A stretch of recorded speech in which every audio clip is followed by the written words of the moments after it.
just for grins and giggles, let's look at this control panel.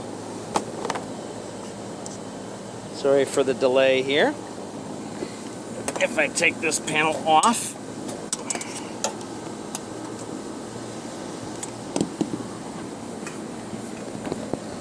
this is where all the controls and everything are.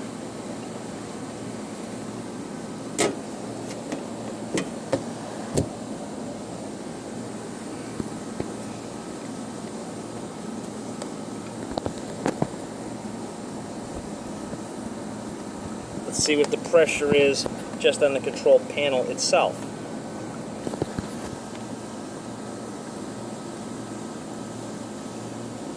-7.5.